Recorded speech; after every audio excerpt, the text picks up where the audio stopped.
Today's daf we're learning is daf Pesachim daf Tzadi Zayin. Happy Purim to everybody. And today's daf is sponsored by Sigal Spitzer in honor of her mother-in-law, Abby Flamholtz, for inspiring me and the whole extended family to learn Torah, especially daf Yomi. And by Deborah and Binyamin Radomski in honor of the bar mitzvah of their son Betzalel Tzvi Radomski ben Binyamin Halevi and Deborah Ruth. We are so proud that he has started learning daf Yomi this cycle. And by Amy Cohen, Le'iloi Nishmat, her big sister Cindy Nava Bat Harav Dov Chaim, on her 16th year at site. She loved to learn Talmud with her father. And for Fuash Lema for Binyamin Ze'ev ben Chaya Miriam.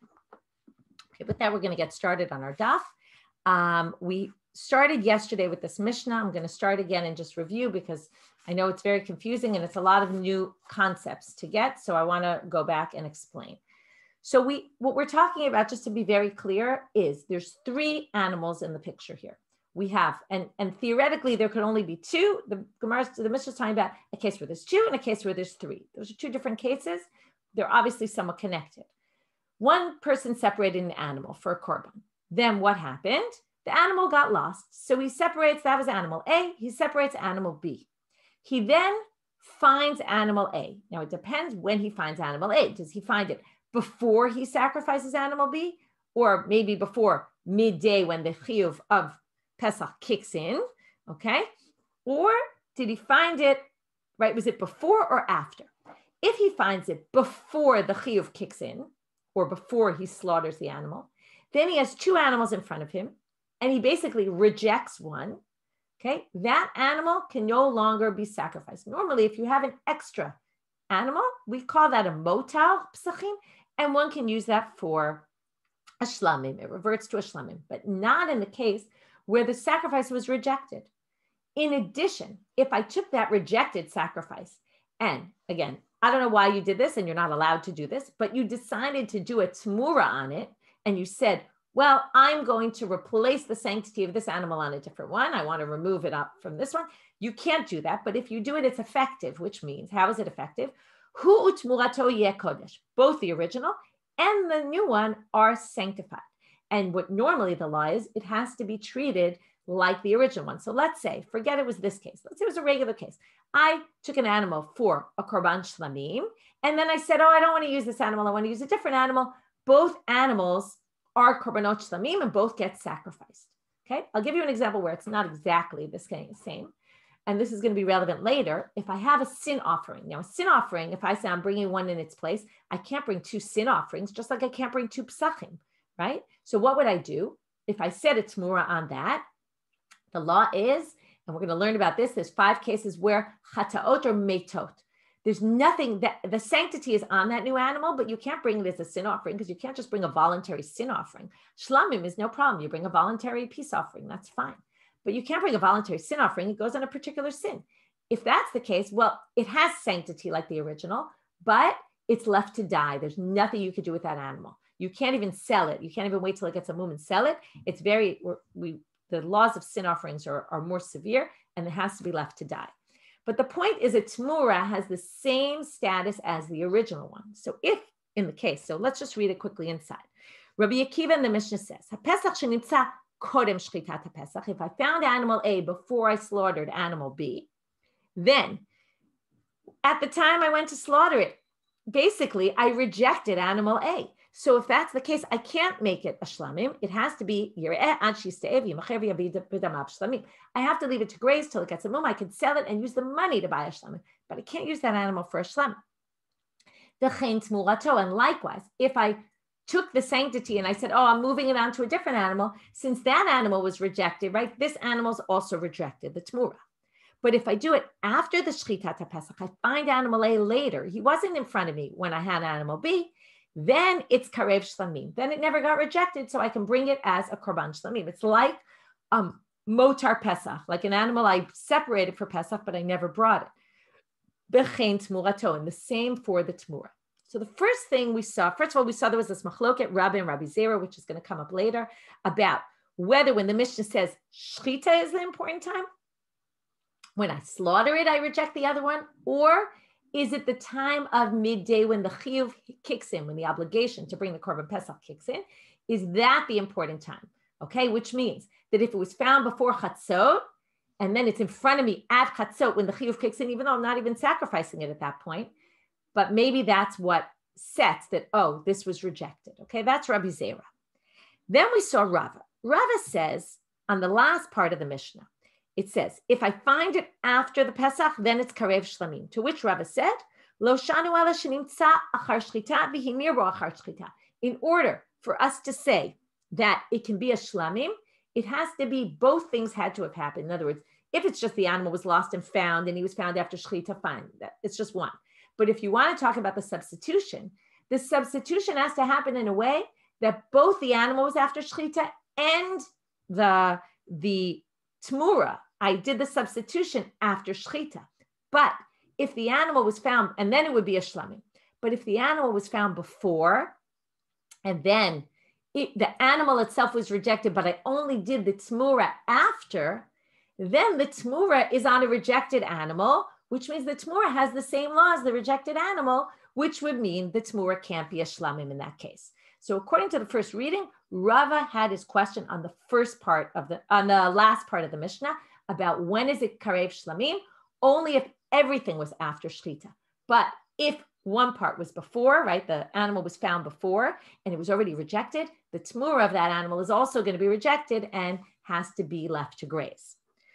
But now we're going to start from Ika de Matne La Aresha. We're about 6 lines from the bottom of Tzadivav Amudbet. But some people, and then we brought a question from Abaye, which we'll see that question again, because it's going to come up in a different form. We questioned Abaye. We said, oh, don't worry about his drasha. That's just an asmachta. Now we're going to talk about a different version of Rava. HaPesach shenimtza kodem shchitat HaPesach yireh ad shisteh v'yimacher v'yaviv tamav shlamim v'chein tmurato. Now we're saying that his comment was actually on the Resha, okay, where it said, in the case where you can't bring it, that's where Rava limited.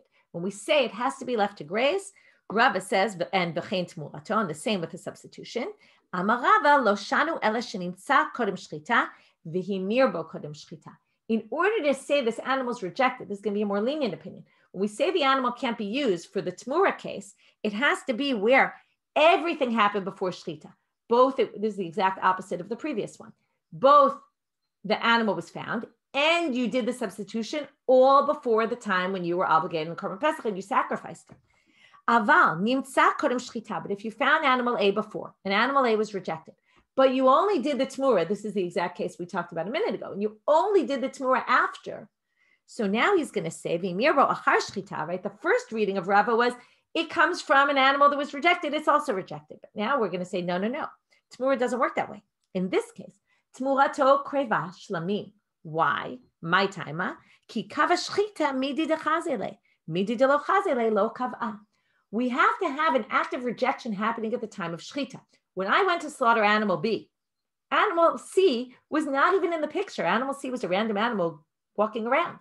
He wasn't sanctified.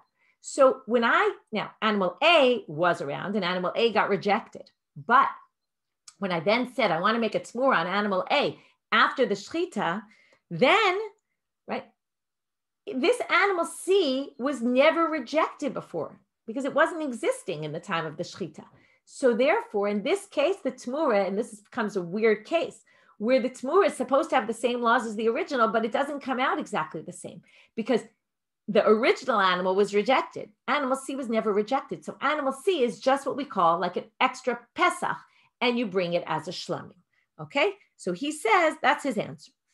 So that's his comment. So now, now we're going to bring the continuation of that braita. There was something that we didn't focus on last time. Okay? Im kesef, ma tamud lomar, lirabot Pesach, lirabot tmurat HaPesach, achar HaPesach, shekreva shlamim. Actually, this is one second. Right. This is the same thing, right? L'rabot tmurat HaPesach achar HaPesach shekreva shlamim. Okay, we brought that before. Okay, a substitution, right, of a Pesach after Pesach is kreva shlamim. Now, the braita continues. We didn't see this yesterday. Yachol af lifnei Pesach kain. You might have thought even before Pesach this would be the case. Talmud lomar hu karev ve'ein tmurat HaPesach kreva. Now we're going to learn. Right, this is the din we already learned, but now we're going to darshan it. because it says, Va'amartem zevach pesach hu, only this, right? It's coming to limit. Only this can be sacrificed at Pesach, but not something else. What's the not something else? A Tmurat HaPesach, right? That was in existence before the Pesach. Now, what could that be? It's obviously our case, a Tmura of a lost animal. So now, if the whole thing happened before Shechita and he did the Tmura before Shechita, Pshita, that's obvious. It's all going to be rejected. You don't need a drasha for this. Same type of logic as before, just we're focusing on a different line. Lama lika, what do you need the pasuk for? Elalav, it must be our case. Shenitza kodem Shechita, v'hi mirbo achar Shechita, and they say tiyufta derava tiyufta. This actually rejects the second reading because this drasha seems to assume there has to be a chidush here. What's the new thing that you wouldn't have known? It wasn't obvious if we didn't have a drasha. That there's a case where the Tmura Pesach is not sacrificed. And when is that? Where it's found before Shechita and you did the Tmura after Shechita. And in that case, right, we're going to say, we're going to say that it's Kreva Shlamim. Okay, in this case, it actually is Kreva Shlamim. Okay, so now, one second. Who carried in? Sorry, it's not right. It's the whole thing. It rejects Rava. It's not sacrificing if something didn't sound right. Right? The pasuk is saying this cannot be sacrificed against what Rava just said. Rava just said if it's found after it wasn't rejected, it itself wasn't rejected, it can be sacrificed. This says no. Even this can't be sacrificed, and that knocks out the second reading of Rava. The next part of our daf is all about Shmuel, and it's going to take us till the end until the next Mishnah, which is the end of our daf. Amar Shmuel, Kol shebechatat meta bepesach karev shlamim. I'm warning, this is quite complicated, so I'll try to organize as best as I can.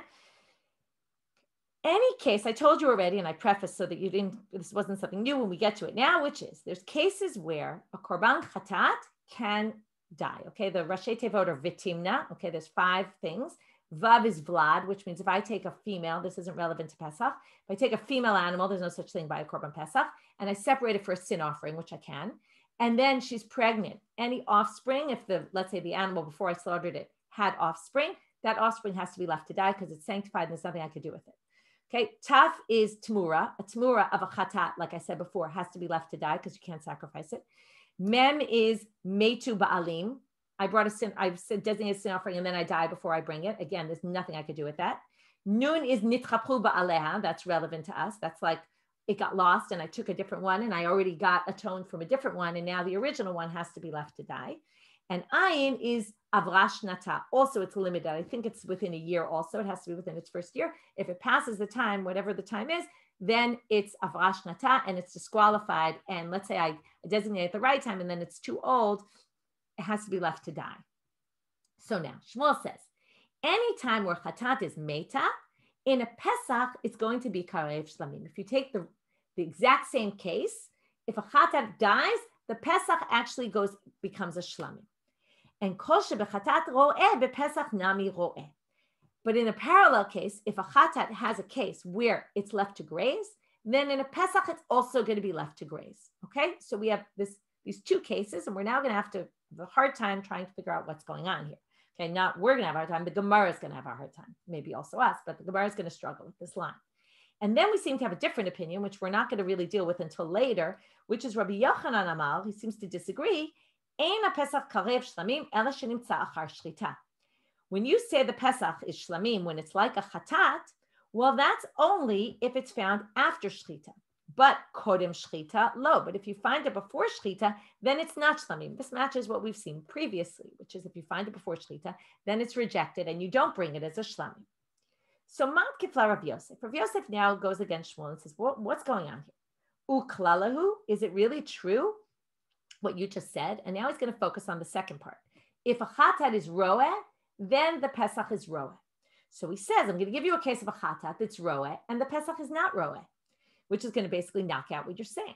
Hare chatat shavrash nata, dilri'i azla. Now this is a little tricky because I just told you that one of the 5 is a chatat shavrash nata and it's supposed to die. However, not everybody agrees with this, and some people think it's only if it has 2 conditions. That condition is not the only condition that makes it die, and if it only has that condition, then it's going to be left to graze. So just accept that right now, and right now they're saying this is left to graze.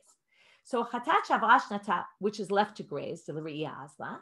How do we know it's l'ri'iyah azla? And we're going to see Rabbi Shimon ben Lakish says, which is Rish Lakish also. Ta'ama Rabbi Shimon ben Lakish, chatat shavra shnata, ro'in ota ki'ilu hi omedet bebeit hakvarot vero'ah. Okay, it's as if it's in a cemetery and it's left to graze. Why? What does the cemetery have to do with it? So Rashi says in a cemetery, a Kohen can't access it. Who's the one who slaughters it? The Kohen. So it means the Kohen couldn't access it because he was slaughtered, right? Because he needs to slaughter it, which means it can't be slaughtered. Okay, which means basically it has to be left to graze. Now, what's the comparison to Pesach? Okay, according to what he said, the comparison to Pesach should be, according to Shmuel, it should be left to graze. But that's not the case. V'ilu bePesach ki agavna karev shlamim. It actually gets sacrificed if you bring the wrong type animal. We've learned this before. You bring an animal that's the wrong year, so it's left to, it's sacrificed to korban shlamim. Titania. How do we know this? The Braita says, kesev again. These are the verses about shlamim, and they're saying not only a regular shlamim, but sometimes you bring something else as a shlamim, and it's going to talk about our case. Kesev, number one, lerabot et haPesach la'aliyah. We talked about that. If you use a lamb, actually I said it was a sheep. I see now, I looked in the translation, it's a lamb. Okay, so a lamb, you also burn the tail on the altar. That's just one thing they're telling you, that if it's a kesev, then there's a few different laws about a kesev and the A's, which we're going to get to, where you don't burn the tail. כשהוא אומר עם כסף, לרבות את הפסח שעברה שנתו ושלמים הבאים מחמה פסח לכל מצוות שלמים, שטעונים שמיכה ונסכים ותנופת חזה ושוק. What is the im kesef? That extra word im, if, comes to teach you that a Pesach, here's our case, avra shnata, if it missed its year, right? It's old. Then, or a shlamim that come because of a Pesach. Basically, any Pesach that reverts into a shlamim, right? Including an avra shnata, which becomes a shlamim, gets sacrificed exactly like a shlamim. It has all the laws of a shlamim. You have to bring the nisachim, the libations with it. You have to do smicha on the korban, which you don't do for a Pesach. You have to wave the chazeh and the shok, the thigh and the breast. Now, those are the parts that go to the Kohen. You wave them. There's all these laws of shlamim that don't apply to a Pesach. Okay. Main point is that we don't care about all the details. The main point, and then the Braita continues, that's just a side about the A's. The goat doesn't, you don't burn the tail. The main point there was, this goes against Shmuel. Shmuel said, if it grazes, which would be a case, according to Rish Lakish, of an A's, a chatat avra shnata, that was too old. In a Pesach, that same thing is a shlamim. It isn't left to graze. And Shmuel said, it's left to graze in a chatat, it's left to graze in a Pesach. So, Amar Lei, we're now going to limit a little bit what Shmuel said. Kika Amar Shmuel ba'avudin b'dechuyin lo amar. He was talking about, when he said, when it's left to graze, he was talking about a case where it's left to graze in a lost animal, not in one that was the wrong year. Those are two different things. Now, what's the difference? The year happens naturally. Let's say I sanctified it when it was younger, and then I waited too long, right? But that sort of happened naturally. It didn't happen by any action I did. It happened because the animal just grew up. That's less of a rejection. Then I can still sacrifice it as a shlamim. But what Shmuel was talking about is a re'iyah case where it's left to graze, in a case where it was lost and I found it, and then I chose one over the other. That is really rejected. And in that case, it has to be left to graze. Again, it's all a matter of how rejected was this animal on a scale of 1 to 10. If it just got too old, that's less of a rejection than if I pushed it aside and I said, I don't want to use this animal. So therefore, we limit Shmuel now. The kol shebechatat ro'eh is only in a case where something's lost. And then in the Pesach, it will also be left to graze. Now, we have a question though. It sounds like Shmuel saying all lost cases. Now we know that not all lost cases are going to be left to graze. We learned this. So, va'avud mi mishkachat la, harei avuda, not all cases of getting lost are going to be left to graze and are rejected. So why not? Harei avuda b'shat hafrasha leRabbanan, d'le're'iyah azla, ditnan. Okay, let's see what this case is. As it says in the Mishnah, we're going to say a case where by a chatat, it's left to graze, and by a Pesachim, it's shlamim, which is not what Shmuel said. Remember, if Shmuel's only talking about avudim, lost ones, and he says when they're left to graze, the Pesach is also left to graze. So we're going to find a case where the chatat is left to graze, and the Pesachim is a shlamim, and that's going to basically go against Shmuel again. So then we're still stuck with how does Shmuel make sense? So what's the case? Hifrish chatato va'avda, v'ifrish acheret tachtea, v'nimtzeit harishona, v'harei shteihem omdot. This is exactly the Pesachim case we were discussing. You lose an animal, you find it, They're both in front of you when it comes time to sacrifice. According to Rebbe, which we're assuming Shmuel doesn't hold by, because we assume Shmuel holds by the mainstream opinion, the rabbis. So according to Rebbe, one of them is sacrificed, right? You choose one, and the other one is left to die. Now, this would work perfectly with our Pesachim case because, well, almost perfectly, but we'll see. Soon they're going to answer, it must be Shmuel holds like Rebbe, and that's why I'm setting it up right now, because according, again, you have to keep remembering Shmuel in your head. What does Shmuel say? If by a chatat it's left to die, in a Pesachim it's brought as a shlamim. So this would match very well because we know that in a Pesachim, well, again, there's a bit of an issue because it's not always left right. In the Pesachim, it sort of depends, which is why this becomes a little tricky because this sounds like it's across the board. The Chachamim omrim ein chatat meta ela shenimtzeit lachar shenitchapru ba'alim. The rabbis say no, the chatat is only left to die in what case? If you already atoned, but if you didn't yet atone, okay, it was before. So that's what happened. You found the animal before you did kapara. Then what will happen? Then it will be left to graze. But if you found the animal after you already received atonement, this is kind of the opposite of the Pesachim, which is going to create problems. If you already got atonement and then you find your lost animal, then you have to leave the animal to die. But if you find it before, that's what we're going to read now. If you find it before the animal, the people got atonement, right? Before, let's say I lost my sin offering, I brought a different one. But before I brought the different one, I found it, then it's left to graze, it's not left to die. Now, let's compare that to Pesach. Ve'ilu bePesach, hecha da'ava v'nimtza achar chatzot kodem shchita. If I find it after chatzot, when it's already the chiyuv, but before shchita, then it's karev shlamim. Now, why is it this? This is a little tricky. This is only Rabbi Zera. That's why I started today with the machloket Rabbi Zera. They're now assuming, and you'll see later why they assume, that Shmuel must hold like Rabbi Zera. And I'll already tell you why they think this, because Rabbi Yochanan, who seems to go against Shmuel, was holding by Rabbah. Remember, he said it all depends on shchita, which sounds like Shmuel thinks it all depends on the time of day.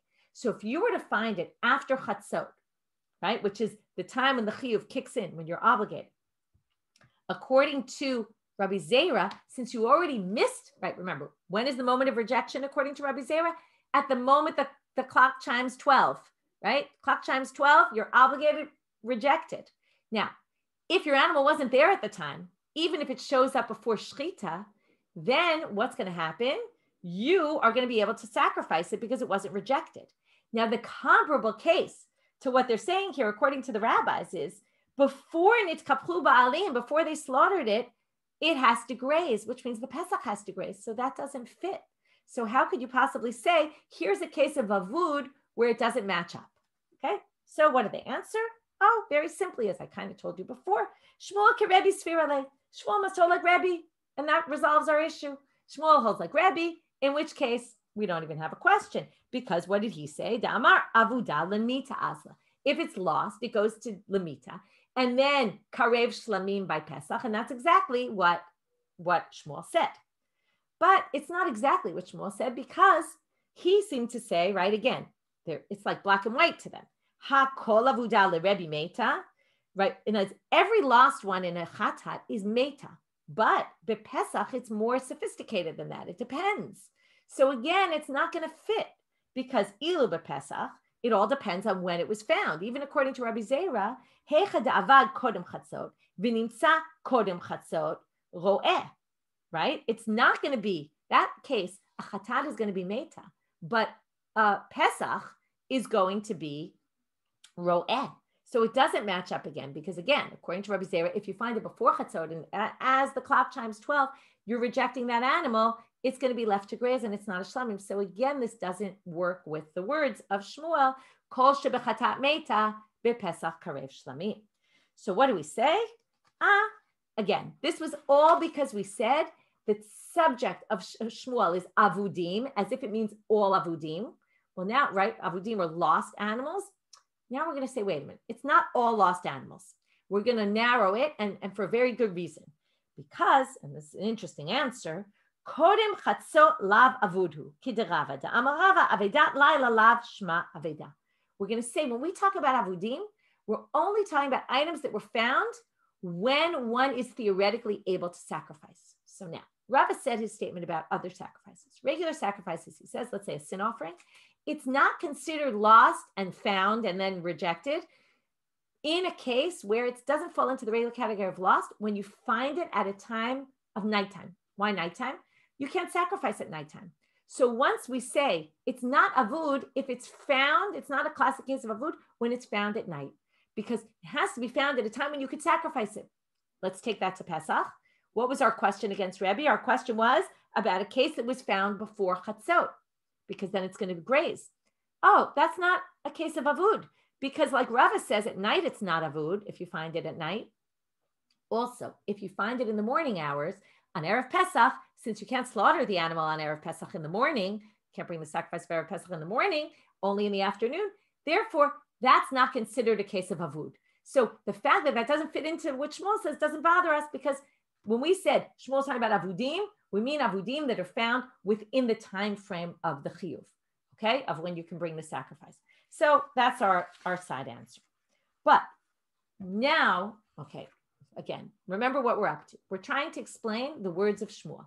We had an issue with the kol shebachatat meita bepesach karev shlamim, as it didn't fit in with the rabbis. We said, oh, he holds like Rebbe. What's the problem? Well, he also then, Rebbe has to fit in with the second part of Shmuel. What was the second part of Shmuel? That the Pesach that's found, the kol shebachatat roeh, bepesach also roeh. So now they're going to say, Ela roeh leRebbe hechem ishkachala. What's the case of roeh by Rebbe? He thinks, right, the case where the rabbi said it's roeh, he thought is meta. So, right, when you have two in front of you, and right, and the rabbis only said it depended on when, so he doesn't have that case. So when is he going to think that it's roeh? So they say, Kid Rabbi Yoshaya. As Rabbi Yoshaya says, why? What does Rabbi Yoshaya say? Dam Rabbi Yoshaya, I'll tell you a case where Rebbe is going to say it's roeh. What's that case? Hiflish shtei chataot la'achrayut. Forget about that you lost the animal. You get up to take your animal from the get-go and you say, listen, maybe something will happen to my animal, right? There's some people who are a little crazy, right? OCD, and they want to make sure everything's in place and nothing, they're not leaving anything to chance. You take two animals and you say, I'm going to just spend the money and just be on the safe side. I don't want to worry that something will happen to my animal and I'll be stuck last minute. I won't have my animal. So you take two animals from the beginning. So what do you do then? Now, this isn't as bad, right? The chatat meta is obviously the most severe, where you have to leave it to die. In this case, you don't have to leave it to die because you didn't really reject the first animal. It's just you had two options. You knew from the beginning only one of them was going to be chosen, as opposed to when you took one to actually sacrifice and then you lost it and then you brought a new one. And then each one was actually designated to be used as a sacrifice. And then when one gets rejected, it's really rejected and it has to be left to die. Here, you brought two from the beginning. You knew one of them wasn't going to be sacrificed, but you're still somewhat stuck. You can't actually just use that animal for something else. It has to be left to graze, and you have to actually buy a new korban with the money once you sell it, once it gets a blemish. Now, so that's a good case of roeh. Vahat ilu bepesach ki agavna karev shlamim. If I take two korbanot pesach and I don't use one of them, that's called a motar pesach, right? Just like this is a motar chatat. So motar chatat, a leftover chatat, goes to graze. A leftover pesach goes to shlamim. So now, wait, this doesn't work. And it was very nice. They brought this case, but it doesn't work because this is a case of bepesach. We need a case where bepesach it's going to graze. This case in a pesach will be shlamim. So that doesn't make any sense. So now we're stuck. You can't explain Rebbe because there's no case for Rebbe. As again, we have to explain the second part of Shmuel. There's no case for Rebbe of if the pesach if the chatat is grazing, the pesach is also grazing. So Ela Shmuel ke Rabbi Shimon svirale. So we reject the fact that he holds like Rebbe, and we say he must hold like Rabbi Shimon. Da'amal chamesh chataot metot. Okay, Rabbi Shimon said there's 5 chataot, as I told you before. He holds exclusively, okay, as opposed to others who think maybe like we saw Rish Lakish said that one of them, right? But there are some opinions that there's some other cases. He says, no, chamesh chataot metot. But then, obviously, we have a problem. If you're going to say that, ha roeh le Rabbi Shimon leit leklal. But then he doesn't have any case of roeh, and then we're back to square one. So what do they answer? Very interesting answer. Shmuel nami chada ka'amar. He actually only said, we thought he said 2 statements. He really only said the first. The second one wasn't in the name of Shmuel and somehow got attributed to him. Okay? He didn't say it. What did he say? Basically, all the chamesh chataot metot, right? In the Pesach, that will be a shlamim. Now, my kamashmalan. So what's he trying to tell us according to this? So the main thing he's trying to tell us, and now we finally get back to Rabbi Yochanan, is la fukemi de Rabbi Yochanan. He's coming to say, I disagree with Rabbi Yochanan about what? Ta'amar ein ha-Pesach karev shlamim ela shenimtza achar shchita. Aval kodem shchita lo.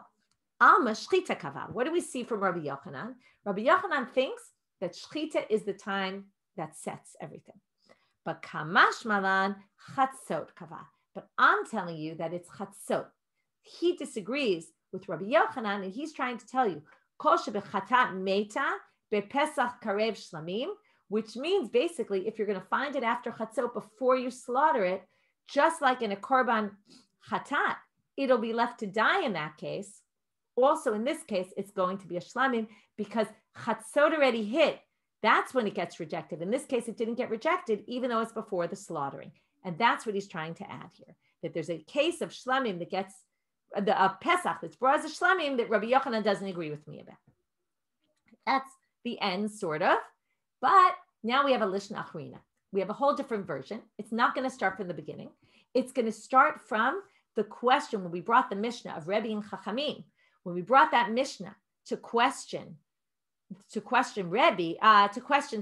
first interpretation we had before we got to Rebbe, and we answered, oh, it's Rebbe, he holds like Rebbe, we're now going to have a different version. Okay, so we're going to end with the last line of the question there. Ve'ilu bepesach, if you compare the case, again, the question was, what's the case of avud? Is all cases of avud, we're going to say is roeh? No, right? We have, and it's roeh and Pesach and roeh and chatat and roeh also in Pesach, right? Left to graze and you can't sacrifice it. And then we said, I'll read you from the beginning, right? It's at the second side of the sheet on the sheet that I did at the top of the chart there. We said, and could it be? Is it there that also chatat roeh and also Pesach? Avuda b'shata parshala Rabbanan deliriya asla, right? A chatat, if it's lost when you designate the new animal, it's going to go to graze. And likewise in Pesach, if it's found after chatzot before you slaughter it, which is like the other case of the chatat, it's actually karev shlamim and it's not grazing. So how do we answer that? Now remember, that's all if you assume Shmuel holds like Rabbi Zera and not like Rabbah. So the Gemara is going to answer here. So ilu b'Pesach heichad de'aviv v'nimtzal chatzot kodem shchita yikrav shlamim and not roeh. And how could that be? So Shmuel kerabba sfirale the amar shchita kava. We say very simply, oh, he doesn't hold like Rabbi Zera. He holds like Rabbah, and that resolves our issue. But they say, wait a minute. You can't possibly say that. And this I already told you. I tried to tell you things earlier so you'd understand them when we get to them. But if you think he holds like Rabbah, that it's the shchita that sets the time, well, then what's Rabbi Yochanan disagreeing with him about? And the assumption is when they brought Rabbi Yochanan, it's because he disagrees with Shmuel. And what did Rabbi Yochanan say? He reacted to Shmuel. And what did he say to him? Ein ha-Pesach karev shlamim ela shenimtza achar shchita. It's only if it's found after it's actually slaughtered, not after. He doesn't say the words not after chatzot, but presumably Shmuel meant after chatzot, and he's telling him no after shchita. Aval kodem shchita lo alma shchita kava v'michlal de Shmuel savar chatzot kava. In other words, we assume that Rabbi Yochanan's approach is like Rabbah to say shchita is what determines, and that means that Shmuel must hold like Rabbi Zera that chatzot is koveh, in which case we're back to square one. We can't say he holds like Rabbah because he clearly holds like Rabbi Zera. So now again, since we're a different version here, we can go back to something that was said in the first version. So now, right, in the first version, what did we do? We answered that it's Rebbe, then we rejected that, and then we answered that it's Rabbi Shimon. In this case, we're going to basically answer that it's Rebbe and end with that answer and not bring up the question that Gemara asked on him. We'll bring up one small question, answer it, but not the final question they had on Rebbe. And that's where we're going to end today. So we're almost at the end here. Ela Shmuel ki Rebbe sfirale. He's going to hold like Rebbe, da'amar avuda lemita asla. Right then, we don't have a problem because that case, according to the rabbis, it was left to graze, and the Pesach was shlamim, which doesn't fit with Shmuel. But Rebbe held in that case, it dies as a chatat, which would mean, again, what did Shmuel say? Kol shebechatat meta bepesach karev shlamim, and that fits perfectly. So then they say, wait a minute. You're going to say, if again, Shmuel, going back to the very beginning, because there was no second gertz of that, we're assuming the topic of Shmuel was all about avudim, all lost sacrifices. So, Vaha kol avudim l'Rebbe metim. Wait, but does Rebbe hold all lost animals that are found are left to die? Ve'ilu bepesach, right? In other words, the assumption is in chata, yes, and then ilu bepesach hecha da'avad kodem chatzot v'nimtzach kodem chatzot ro'eh. By chata, there's no distinction; it always dies.